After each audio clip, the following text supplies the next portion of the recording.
Hi and welcome everybody to the most amazing podcast of my life. Today's the first one for the group Mindfulness and Positivity, which is a group on Facebook brought to you by Katie Wise. We're asking people in the group to nominate someone who you think's amazingness to be brought in to discuss about how they can add to such a powerhouse of a group. So the first one we've got now, I'm going to bring in is Anna Grace Taylor, will be our number one podcast. Audio Jungle.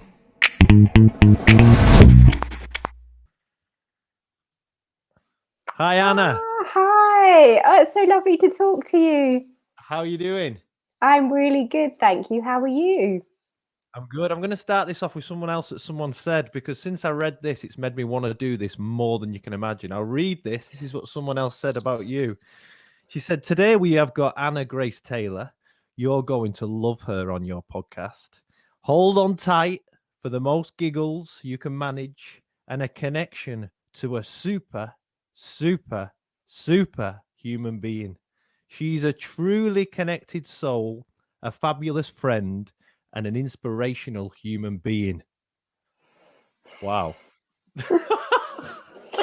Okay, I will try to live up to that. Any ideas where that was from? Probably one of my good friends, I'd imagine. It was one of your good friends. Anyone in particular? Probably I read that Kat. and I thought, go on. Probably Kat. It was Kat. It was. She likes you.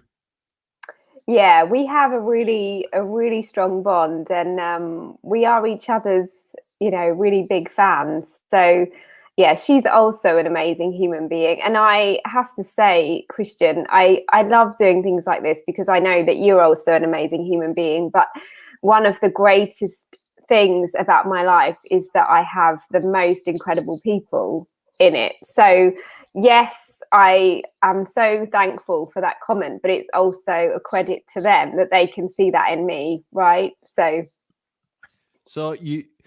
as we get older, we pick our friendship groups, and often as well, we create a ripple by our mind, our thoughts, what we say, and that attraction gets brought to us, the people that we want in it. I'm noticing that more and more and more in my life. For sure. Yeah, absolutely.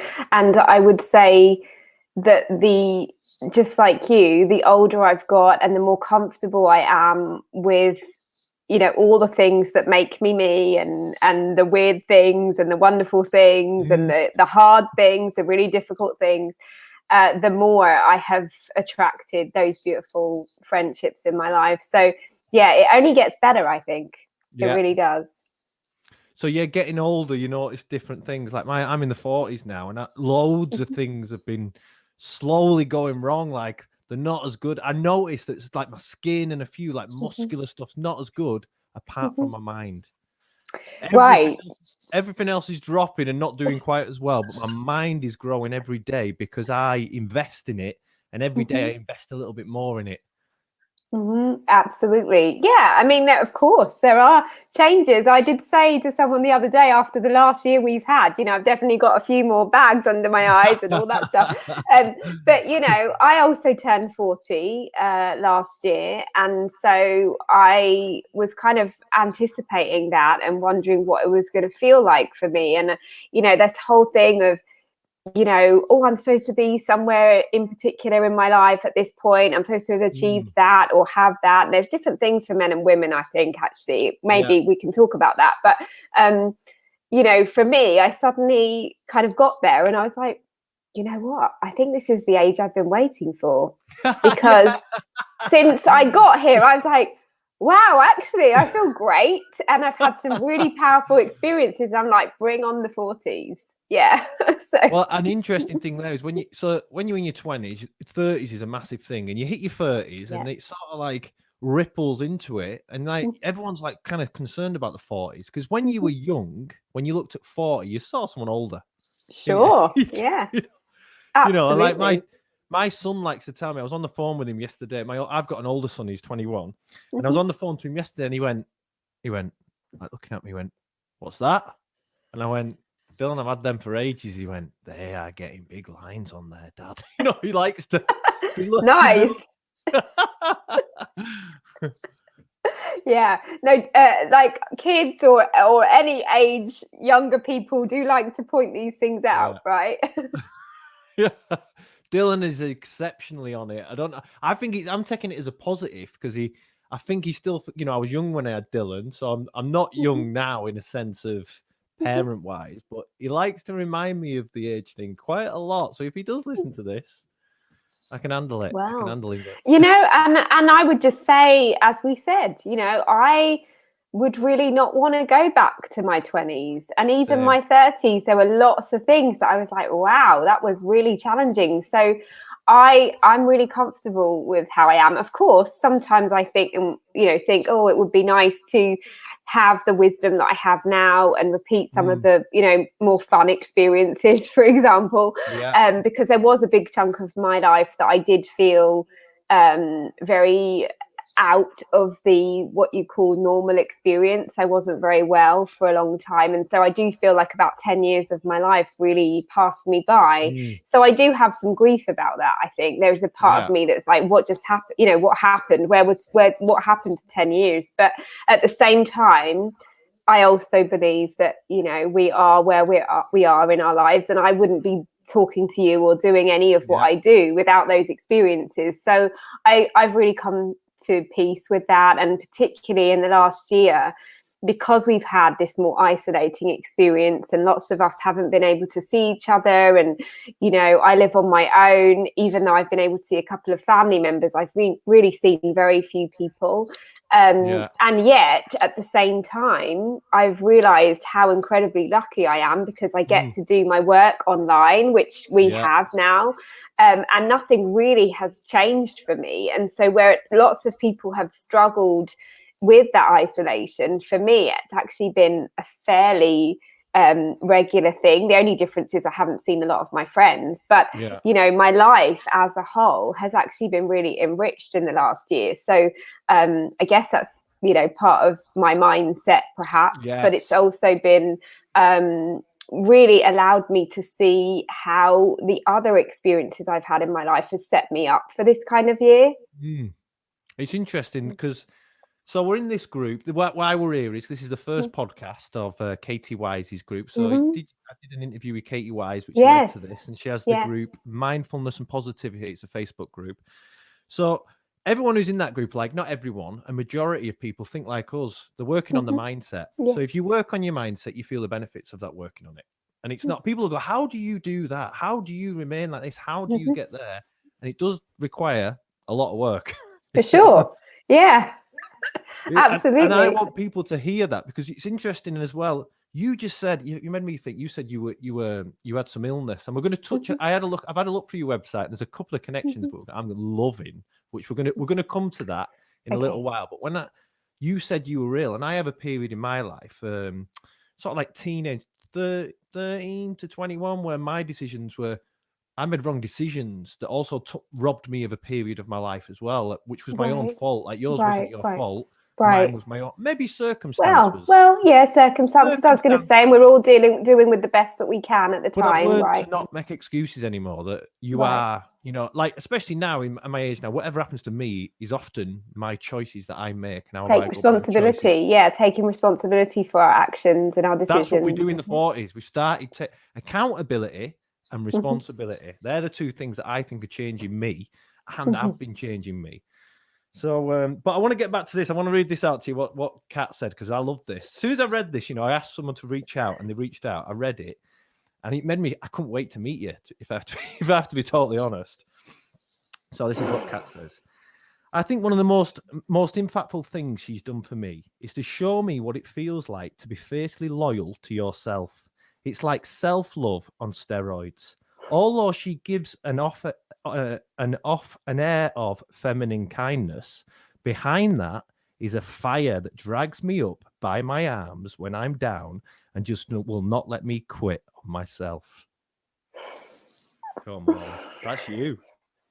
Yeah, and and I think that's really important to say, especially because you may know that the primary work I do is spiritual work, especially connecting to the angelic realm. I work one-to-one with people and offer workshops, and really feel so honored to be able to help people to connect with that love. But the thing is that love isn't passive. Love isn't, everything's cool and you can just do whatever you like. And it's like, okay, so I am going to reflect that love back to you, and I'm going to see the best in you and help you to be able to move forward with that love. So yeah, I've got that real combination. So a lot of people will meet me. I'm tiny. I'm 4'10". I have this sort of angelic part of me, and people always say, "Oh, you're so sweet, Anna," and that's lovely. But most people that really know me will know me as that really kind of feisty, quite often loud person as well.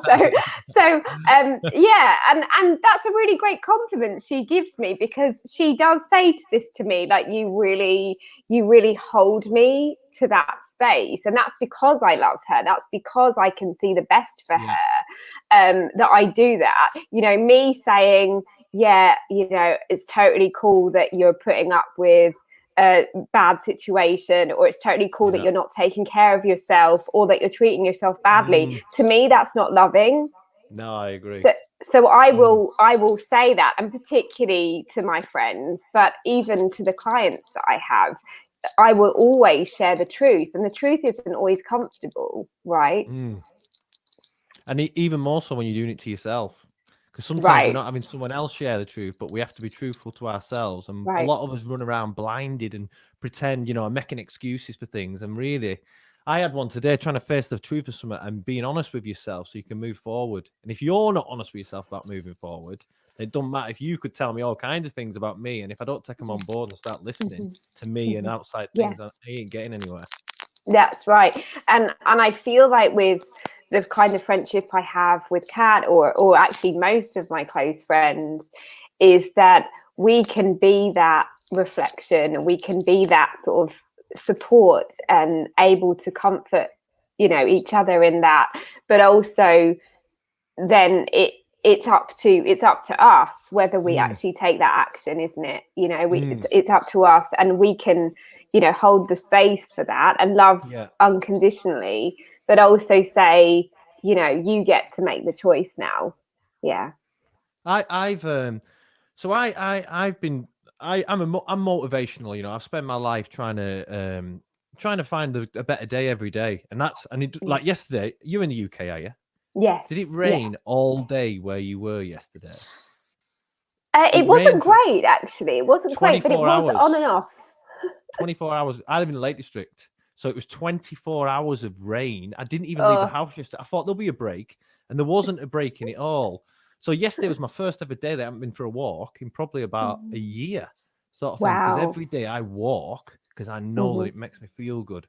And I've recently been in some Facebook sites for people who are suffering from depression. And what I've quickly realized is I've never been depressed. I have been unhappy, and I've had unhappy situations, but I haven't been depressed. And one thing I've noticed is, and it's coming from what you said, lots of people, and I don't want to stereotype here. There's many people that I see in these forums that won't take responsibility for their own actions, and they won't live a truth. And there's a lot of it's someone else's fault why things go on. I've started to learn now everything that goes on with me is my creation and my fault. The good and the bad often comes from me. I'm a bit blessed by people around you can give you a leg up or give you some advice or some love. But I think that responsibility, what you just said then, is something that would help like when people come into mindfulness and positivity group, they say, how do you do it? And I would say that's a leading tip. Yeah, I mean, and that's to say, I've also struggled with depression and anxiety through different periods of my life. And even 18 months ago, even this time last year, I actually, today, weirdly enough, got COVID. I got really sick very suddenly. A year ago today. No way, today, how random. Yeah. And I have to be honest that all of the things came out in those few weeks. I felt rage. I felt trauma. I was frightened because I was on my own. And even though I wasn't seriously ill, I was pretty ill for a couple of weeks. I was pretty ill. I was on my own. I was coughing at one point for 4 hours nonstop. I was very like in a place where I could feel, because of my own health issues that I've had in the past, I could feel all of this, like not just for what I had, but also, oh my gosh, this is happening to me again. What's happening and what do I do about it? And will I end up in hospital? You know, all the things that we're going to have in those experiences, especially because of the pandemic, right? But the interesting thing is that even though last April was very tough for me because of that, because I had to walk through all of that. Wow. Something happened where, because I was just in this really raw space and I was like, you know what, this is really crazy and unfair and I'm so mad and I've had enough. And it made me take my healing to another space, another level. And I had to take responsibility. And a lot of the time when I decide to take responsibility, first of all, it comes from saying, I need help here. You know, I need help. And so it wasn't that I didn't feel anxious. It wasn't that I didn't feel depressed. It wasn't that I didn't feel the rage. There's nothing wrong with feeling that. But it's also that I didn't want to live there. I was like, that is not going to swallow me up. I've come too far for that to happen. And actually, I met some incredible people who have really allowed me to feel basically the best I've ever felt. And when I say that, I'm not joking. You know, now or then. Or after because I felt really bad a year ago, and also 2 years before then, I'd also gone through a lot of change, a lot of stress and various different things, that actually 2020 compared to 2018 and 2019 was like, oh, I can do this. You know, I can really do this. So yes, absolutely. So it's not that we have to say that it's our fault that we're sick or it's our fault that we feel depressed, because lots of awful things happen in life, right? Things happen. But we also do get to say that I'm choosing life. I'm choosing peace. I'm choosing to feel better. I'm choosing to ask for help. And that is really how you do it, right? It's not a quick fix. It often means that we have to go through loads of things to get to the other side, but to remember that we are powerful and that we get to choose. Yeah.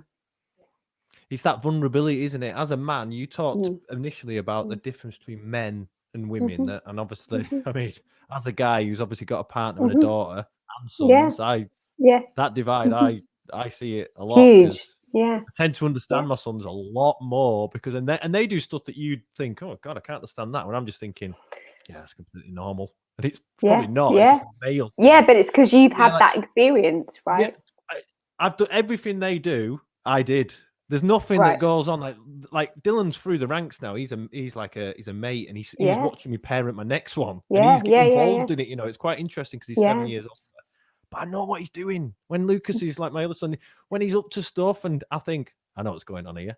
Whereas Ava, no idea, none, no idea. Zero. Isn't that great though? Isn't that great that you get to look at that and go, wow, this is really interesting? Yeah, well, that's one way. But what made me think is like, so one of the things that I've been trying more on is being vulnerable, and men struggle with being vulnerable. And I think I've talked about this a lot in the stuff that I do, that if you've been brought up in a world where you couldn't be vulnerable and you have to fight all the time, then that's something that's hard to lose. But when you find that vulnerability actually isn't a weakness, it's a weakness to those who prey on weaknesses. So keep away from them. But for those decent people around you, vulnerability is actually a time to let people in, to let them help with whatever's going on. And I've found that really hard. But when I do it, I find it's my best rewards, because it's almost like you got the steel plate up and you release it for a bit, and you let someone in. And sometimes if you've had whatever kind of life you've had, that's a struggle at times, you know. You sure? Yeah. No, and the thing is that that's a lot of the reasons why I find, even in my friendships or with the clients that I work with, that we in many ways are these big-hearted people who want to make a difference, who have had lots of challenges in our lives, and yet actually allowing ourselves to receive support and receive compassion feels like a completely alien thing, because the idea of just giving feels a lot more comfortable. But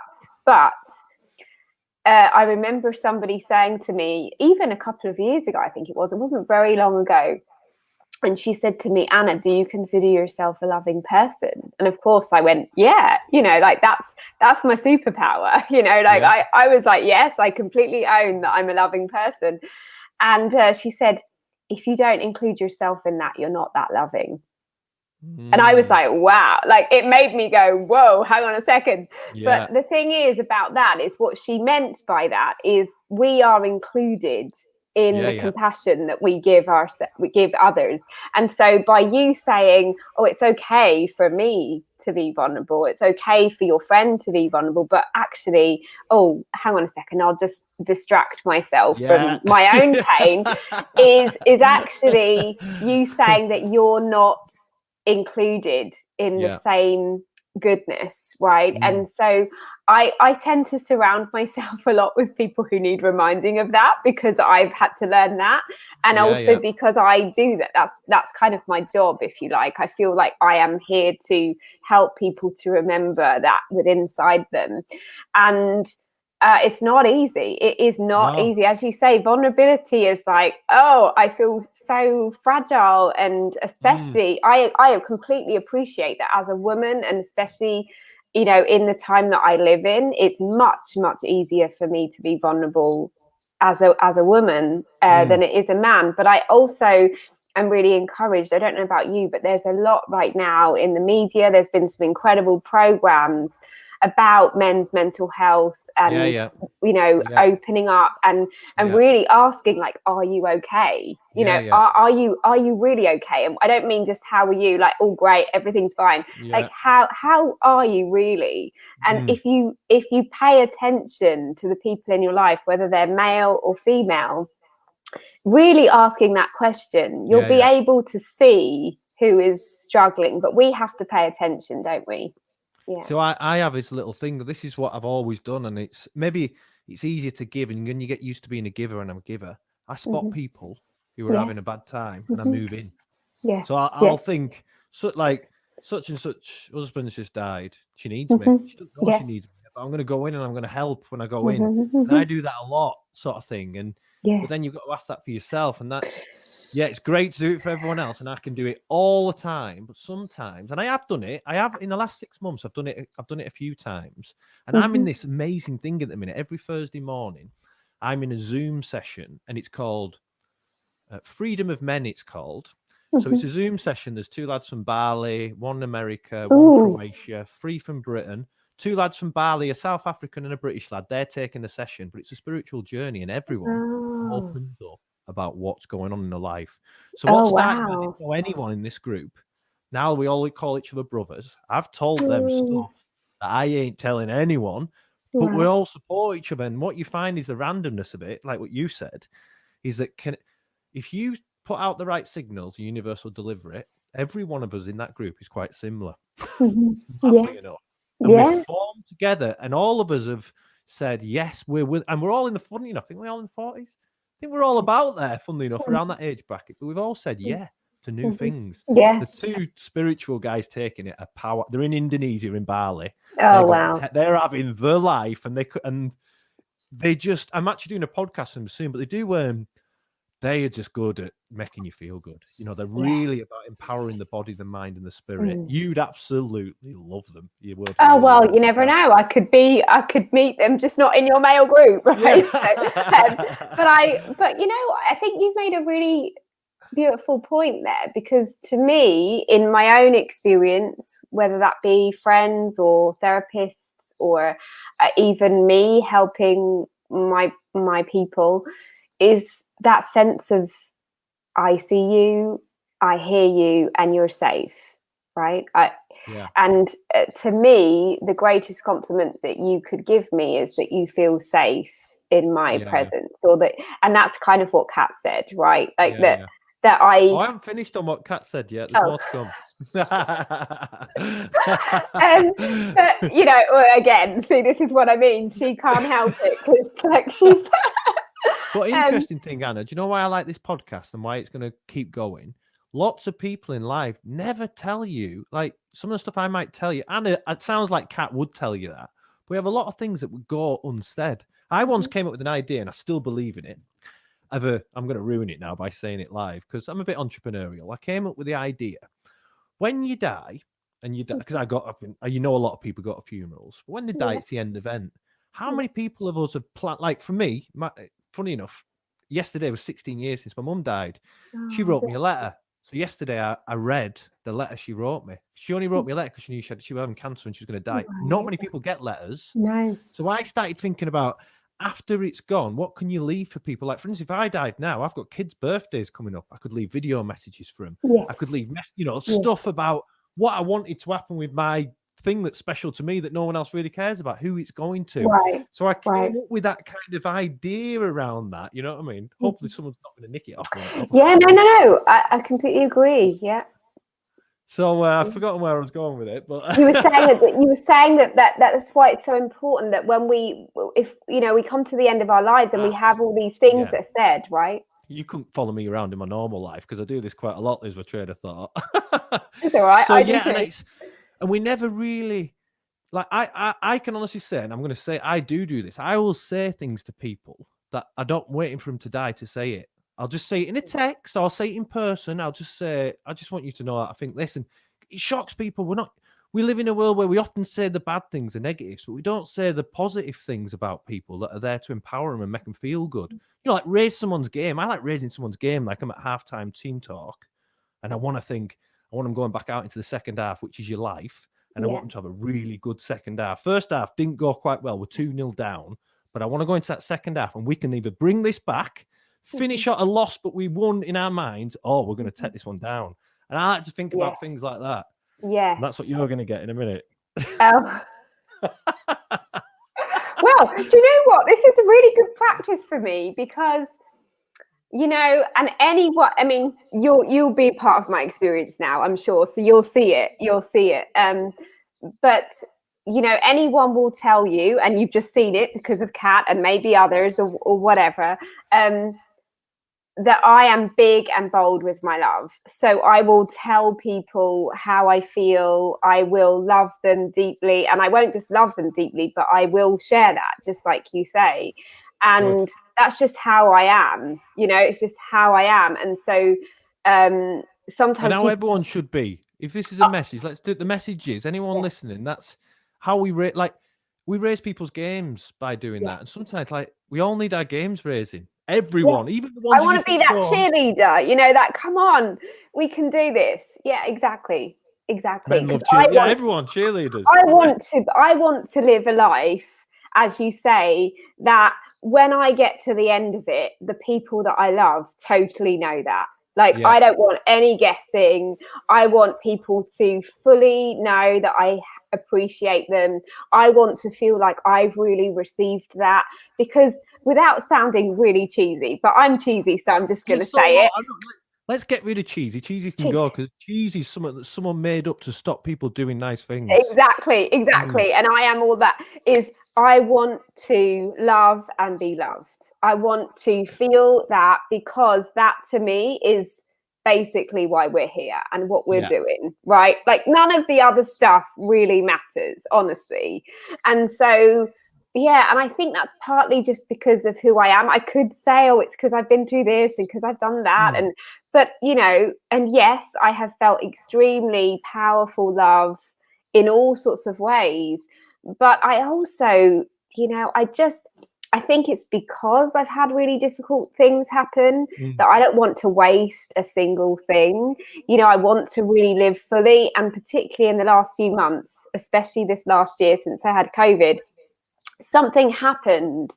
And again, I had an experience just before Christmas where I thought I might have breast cancer. and I had sort of recurrent cysts a couple of years ago. So I just thought I was going along to this appointment, that I was just going to have a checkup, and it was all going to be like, yeah, it's all good, right? So I wasn't massively worried about it, but of course, you know, something like that, you're not going to play with. Any kind of health anxiety creates this thing. I'm the same. I'm exactly the same. And particularly, you know, I can imagine with you losing your mom as well, it's like all those sorts of scenarios. So I was sitting there having had a mammogram, and they told me that I had to go back 5 minutes later to have this other check because they weren't sure about what was happening. Oh, wow. Right. I haven't actually shared much of this publicly, so you're getting I've had thing. other people on the same thing though, where they get called back. Sarah, my kids' mum, got the same. She got called back, so we were obviously convinced there's only one reason they'd call you back. Exactly, and that was within the same moment. So they were looking at my scans, and so I was like, okay, and I had no phone because I'd left it in the other room. I had no one with me because COVID. And so I just was sitting there for what I think, because from what I can tell from the time that it was, but I'm not completely sure, it was about 45 minutes. And I could feel all of this, like, oh, wow, what is, like, I'm going to have to tell all the people that I love that this is happening. That you thought about that first. Yeah, that's the kind of thing I'd do. Start thinking about telling other people, not dealing with it. Not how am I going to deal with this? How are other people going to deal with it? Exactly. So I was like, oh wow, and then, you know, my work, and then oh my goodness, and then something happened, because I started to think about then in those after those first few minutes, I started to think about, oh my goodness, I'll have to have treatment, and will I survive that? You know, all of the worst case things that happen. I know exactly where you're going in your mind with stuff like that. Yeah. And so I was sitting there, and suddenly I had this moment. Again, this was another piece of my puzzle that's happened in the last few months since COVID. But I was sitting there and I thought, you know what? Even if I have something really serious going on, which in that moment I did not know if I did, why would I deny myself of anything that I really truly want and anything that I truly want to experience? Because if I am really ill, then I am sure as heck going to fall in love and do all the things that I want to do. So in that moment, something happened even more than when it had occurred when I had COVID, is that I landed in my body. And the thing that I can really describe it as is it suddenly, I was like, oh, I actually get to live. Like, I really get to live. Wow. So, and it wasn't that I didn't think that before, of course. That little I think it's I don't know if that's a man thing. I think, I don't know, because like euphoric, I just got the shake. I don't know what I call it, a euphoric buzz through my body, but I just got it then off you. So, and it's that, isn't it? It's that, like, I want to live. And because of that, even more so, I'm like, bring it on. And also, I'm going to tell everyone I care about that I care about them. I'm going to do the things I want to do. I'm not going to be so afraid anymore because I get to live, right? Yeah.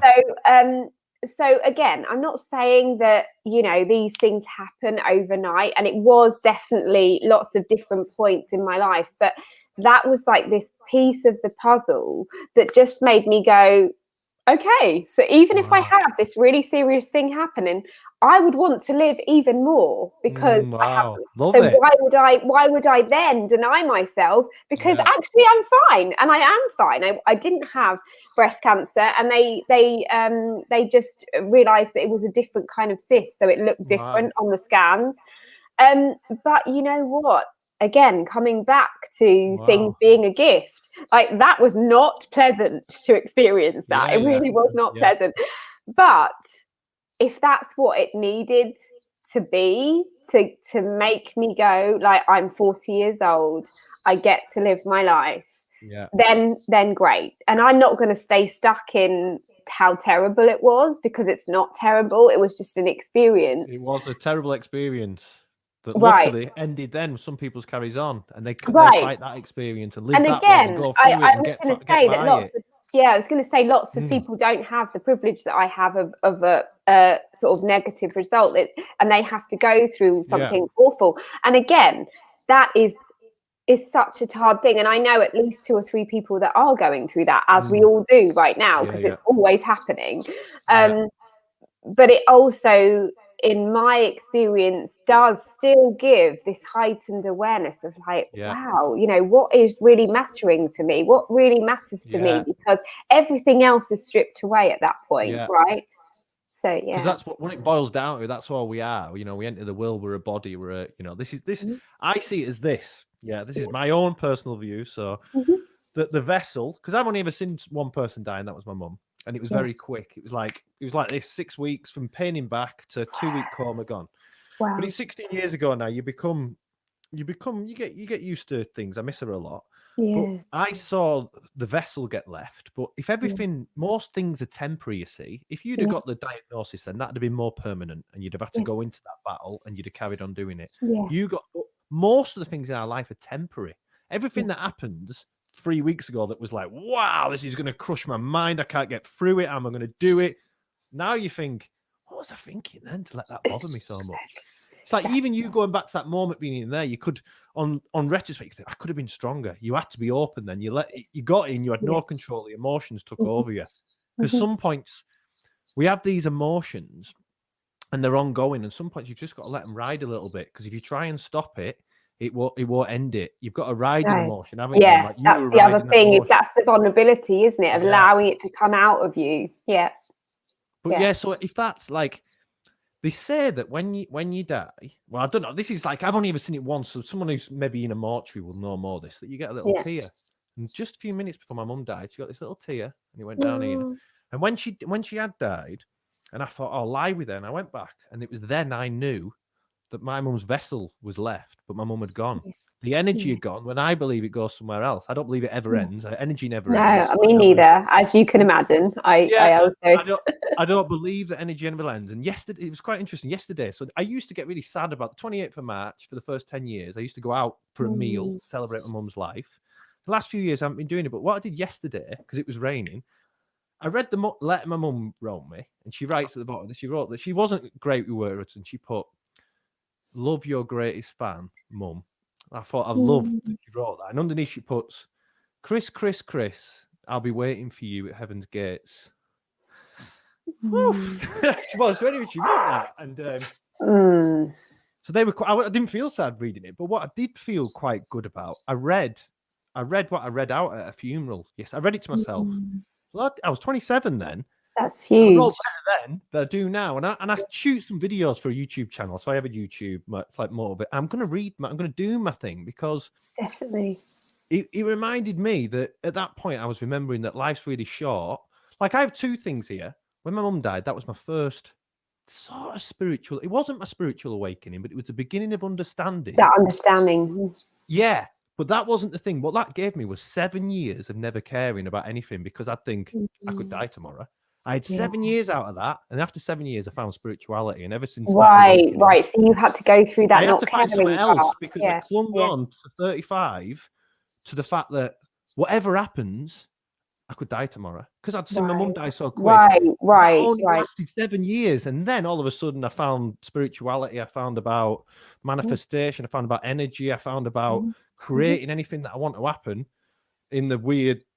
The manifestation of what I want is something that I can consciously do. I don't know why, but I can do it, and I just keep going with it. So yeah, these some things. What I'm getting at as well is that great strength comes out of bad things, and it's about using that strength to use it in good things. So your bad thing last year happened, but you've used it nothing but good for the rest of the year. Yeah, and I think that's sort of, it's kind of how I've had to live my life, honestly. There's been just, a little bit, but I'll give people background that I was born 11 weeks prematurely with my twin sister. And even from the get-go, my parents weren't sure if we were going to survive or not. We did, obviously. But at 18 months old, I was diagnosed with cerebral palsy affecting my legs. So I use crutches and sometimes a wheelchair to move around. And so my body very early on was my greatest teacher, right? It was the source of my frustration, but it was also, as I became older, a kind of a healing point, really, because by the time I was a teenager and I had surgery, I also became chronically ill and my immune system crashed and everything just fell apart. And of course, everyone, again, will tell you that I didn't just suddenly, have all these positive experiences all the time. It was very, very challenging, and I wouldn't want to repeat that. But No. I really believe very strongly in hope. I really believe that you can get through anything if you have love, and I'm very fortunate about that. And also that, we don't have to, but we have a choice again about using the experiences that we've been through to either, rise up, or we can be victim of those things, right? And usually I found, interestingly, that the best people I know, the people that I love most, have been through really, really hard things, because there is a depth. There is, as just like we're learning about each other, there's a depth, there's a curiosity, there's an excitement, there's a love, because we've known the other side, right, of all of this pain.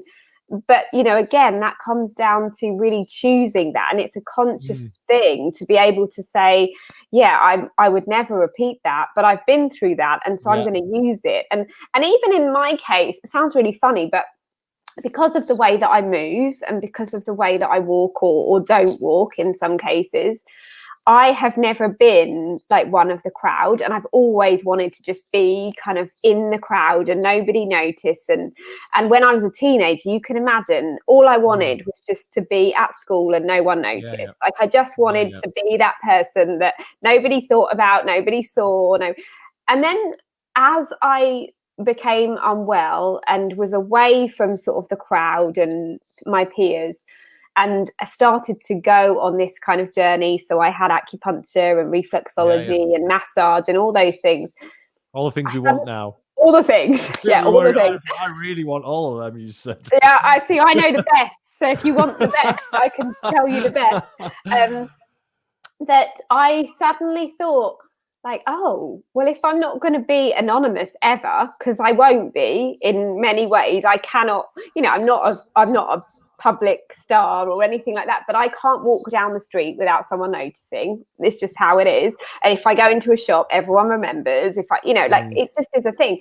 So I realized that I wanted to use that. If I was never going to be anonymous, how could I be more public and use that? And that's really why I have the platform I have now, that why social media works for me, because I love sharing. I love being with people. And I'm also really okay with being out there. It's just how I am. So I also would say that even the things that I've seen as really annoying and my sort of insecurities in a way of like, can't I just blend in, with everyone? Like, I'm not supposed to blend in. Neither are you, right? We're not supposed to blend in. We're supposed to be out there and doing our thing. So, even well, that's that. easier said than done, isn't it? It's easier said than that. That's I did a quote last week. Why is it that you're something that you've always meant to stand out? And that's true. But everything's true on the outside when you're looking from the outside looking in. Right.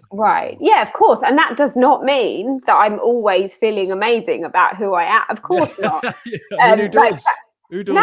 And I was going to say, like, if you knew the stuff that I've told myself about my body, oh God, like it has just like I said, in that moment when I was in the chair in the hospital waiting for those breast cancer results, it was that moment where I was like, I have to be in my body because this is how I get to live. And it was like this thing, all of the work that I'd done up until that point suddenly went, yes, your body is your body. Get in it, do your thing. And even that, it's a daily journey for me. Like, this isn't just something that I go like, oh yeah, everything's great in my body. Like, my body is still dealing with stuff. But the thing is we still have to show up, right? Yeah, I know. Yeah. I didn't actually, funny enough, I didn't know any of what I did know it because I had looked at your website, which I loved. And that was this morning before the thing. So I didn't know some of that until very late on, actually. Oh, wow. I just, I saw there that. you go. But to be honest, I saw that and that didn't mean as much as what I'm going to something else I'm going to lead to that I saw on your website that really resonated with me. But I just want to say before we move on, because then we can switch this off, because I really enjoyed hearing that from you, because I think yours, like everyone's got a struggle inside themselves, haven't they?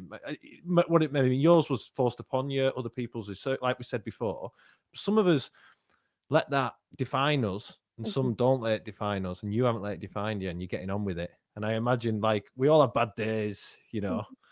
Like, yesterday was a bad day for me, not leaving the house. You know, it raining. So I was on a fight yesterday, and it had, you know, whatever it may be, a different day, it might be something else around you.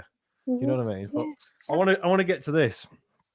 So this is what she went on to say then. Then one day I messaged Anna when I was having a really bad time, and she called me back. And even though we were in different countries, I felt her I felt her energetically roar down the phone with me with such a loving, powerful, like the power of every woman in the whole world, outrage that I was not doing anything about it. She didn't say the words, but the fierce energy wave of why was I ignoring this? Why was I not taking care of myself? Why was I not valuing myself? Why did I not love myself enough to put me first? All of this bullshit belief pattern suddenly walloped me in the face with such a profound awareness that I can honestly say my life was changed in that moment. You did that. Wow. That's pretty. She's good with words. It's totally going to make me cry. I know. I was like, when I read the first bit, she's really good with words, Kat. She is. Kat is an incredible word. She started a message to me, which I loved. She went something like, "Happy Sunday." It was some kind of introduction start that straight away made me think, I like her. I like her. You will really like Kat. She's a great person. But this is. Let me just say this last bit, what she said, because she's so good. So, yep, you'll like this. So, yep, that beauty and like Angelica love is balanced with a fierce connection to feminine power. She simply will not let any of her friends or people she works with forget that we matter and we deserve to live the best life. Oh, mate, you are pretty amazing. Well, do you know... Okay, I'm just going to say thank you. I'm going to say thank you. And I'm also really honoured. And I also truly believe that that is a prime example of when you show up as who you are, which I believe I do the best I can. Most of the time I really let that part of me come out. Not just the best, that's like next level best, what I just read out then. Just so you know. But thank you. But when I do that, they're the kind of people that show up in my life. Oh. They're the kinds of experiences that I have. And I just feel, there's just no words for it, is there? Well, let me get to what I loved. So I knew you were going to be cool because Katie said you were cool, and Katie's cool. I love Katie. Katie is cool. Really I was going to say, I love Katie. With the group. She's great, isn't she? I like the group because everyone's wanting to feel better, but we need to start to understand. And I think this is what the podcast is help. Every week, I've got a guy in next week. I don't know him. I've just seen a couple of his things. He's an American young lad. Oh my! I can't wait because it's so exciting, isn't it? It is exciting because I've come so like in lockdown at work, commercial offices. I've been coming on my own. It's totally not exciting. Everything I was doing before this podcast was not exciting. Everything I'm doing after it, it's not that exciting. In fact, this was the highlight of my day. So when I looked at your stuff, I've got an obsession. Since I've become spiritually minded, I'm obsessed about certain numbers. Obsessed about the number one. Yeah, I'm obsessed. It's becoming... And then I go on, and you wrote a book, Messages of Grace, 111 Notes of Love and Guidance. Tell us about it. I have. Here it is.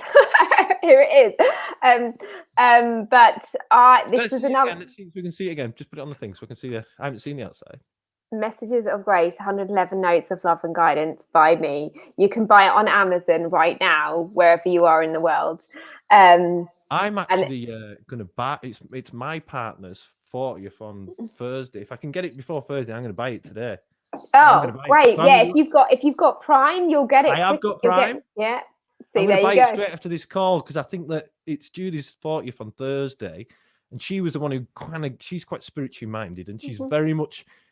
I wasn't an angel person. She's a huge angel person. Like I never even knew anything about it until I met her. So there you go. The So she will like it. So yeah. So again, I love words. I love writing as well. I love, again, it's another part of my expression, but I've always kind of been like, yeah, I could write a book, but my story's going to take such a long time, and do I really want to do that at this point? And when I had COVID last year, I had sent a lot of messages to one of my dear friends, Andrea, and we were just talking about life and, what this next few months is going to be like, probably because we knew we were going to be dealing with the pandemic. And she said, Anna, she said, you've been saying for a long time that you're going to write a book. And I'm like, yeah, I have, actually. Accountability. Yeah, exactly. Again, those friends that kind of go, and again, she wasn't putting pressure on me, but she was like, you should think about that. And I thought, well, actually, again, for the reasons I've just told you, I thought, why not? Like, this is a great time to do that. So I didn't seek a publisher. I just felt very strongly about getting it out there. So in May, I started doing it, and by November, it was out. Because I had these messages that I post on my Facebook. They're called Daily Messages of Grace. That were either a few sentences or sometimes a few paragraphs long, that were notes from the angels. So originally I started to write them for me, because I just wanted to find that comfort, and that's how they often speak to me. Then I shared them. I mean, I've shared them probably for nearly 10 years, maybe 9 years. Okay, right. So it's been and people started to, really respond to them. And so really, I collected a lot of them. Some of them I had already written, and some I started to write at that time last year. And they are in this book. They are loving messages from your angels. And even if you think, hang on a second, I'm not quite sure about the angels thing, they're just loving notes. You can see it as love. You can just see it as love. Every time Julie sees an angel card reader, and funny enough, my kid's mum, Sarah, I can hear her upstairs. She's in the business. I can hear, she was here before and I came. She would love this. She's obsessed. Like, okay, well, both of them. Yeah, both of them can come. Yeah, well, you might, maybe when I tell Sarah this, I think she's still upstairs, but she loves it. And every time she ever sees, she gets told things about it, she comes back and I think, you've been to see Dawn, haven't you? And she'll go, yeah. And she'll go, how do you know? Because she's got like a pickup. It's like, it's that pickup that we need, because you're obviously tuning in with someone else as well. It's not just, it's a person thing as well. There's the side of the angels, but that person as well is bringing their own energy with absolutely, them. Absolutely, readable in it. And some, like, I've just always found it being great about lifting people up. It's love, basically. What we just talked about is love. Yeah. So if you're going to feel connected more to that love and guidance and support, like they're going to want the best for you, then how great is that? If we all felt that, then if we all remembered in our deepest, darkest moments that we're not alone, which is definitely something that I really take comfort on, is that we would feel absolutely all the things we just talked about, which is hope and positivity and kindness and love, because we would remember that no matter what is happening, we have this loving presence with us, whether we see that within ourselves or something other. To me, that's that reminder. And so this book is full of reminders. This book is full of reminders. I'm definitely going to buy it for Julie anyway. So awesome. It was worthwhile for one sale. I know it's probably not going to smash your bank account or all like that. Bless you. Thank you so much. But an interesting thing is what you say, like, a lot of people live their life blinded by love, not because there isn't any love out there, because the circumstance, again, we can't change circumstance, but only 10% of our internal happiness is made up of circumstance. The other 90% comes from within. And what happens really is, there's loads of bad circumstance where you could, that you have to leave that circumstance. But after that, you take it with you. And if you keep it with you going, you're always going to be in that circumstance you left 20 years ago. You've took it round with you everywhere you've gone. And you've got to allow love in. Do you know what I mean? And look for it and go out. Like, I'm a connector, and it's funny. Like, when I was younger, I was never scared of being blown out, as they say, because you want. Mm-hmm. And I get that a lot now. I'm trying to connect with people all the time. I'm trying to grow a channel. I'm trying to do stuff, and I get Yeah. every day someone just they don't see me. They just think, no, I don't want to do it with you. But then I'll get on the same day, someone will go, yeah, let's do it. Yeah. And it happens like that. It literally, Mm-hmm. I'll straight away go, yeah, let's do it. Someone else, yeah, let's do it. Other people are like, I don't know what's in it for you. Yeah, exactly.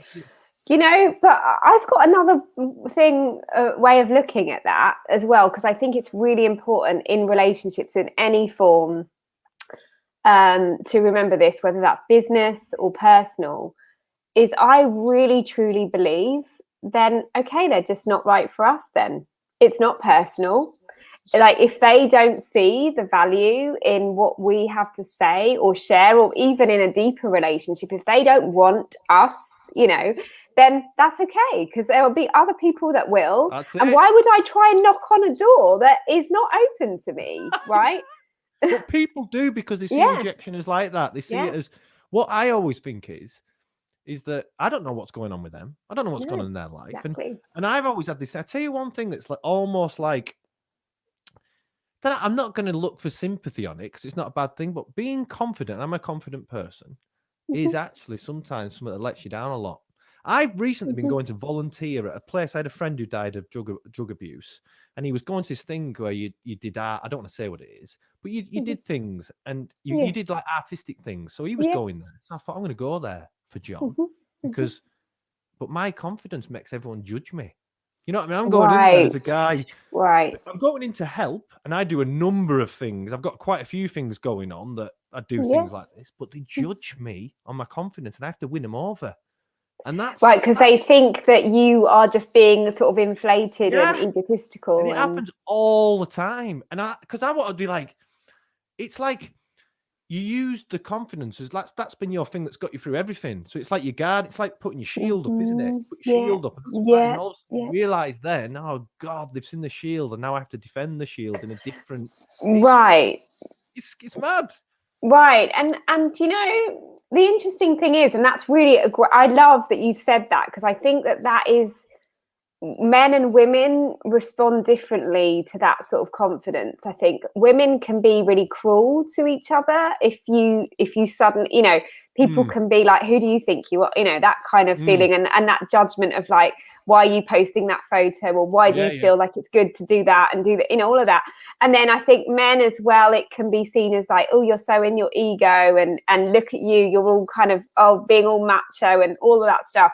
But the thing is that I think there's a difference. You're right. I think that can be used as a shield, because it's like, I'm going to try to give myself attention because I want people to see me in a certain way. But and I've been there, done that. We've all done that. But also I think as well, when you're truly confident, whether I'm being quiet or loud, when you're truly confident and people can feel that from you, one of the huge things that I've dealt with, just like in a way that Kat spoke about, is that some people are quite threatened by that, and they're not ready for that. So, that was a huge thing, like half of the group. And as soon as thing is, it's me they didn't like, but I can't take me away, because I like me. That's just the first bit. And then if they have to win me over, it's funny, I'm volunteering in a place, but I'm having to win everyone over, and I'm just trying to help. I'm only there to help. I'm not here to exactly. It's funny, isn't it? It's funny. And I think you're right. I think that there's sort of this almost misconception of, well, that must mean that I'm not approachable, or that must mean that I've got everything together, or that must mean that you don't understand me because your life is great and my life is crap. That's right? What I think sometimes goes on. I think that's the thing. Yeah. We're coming towards the end. What's so your website?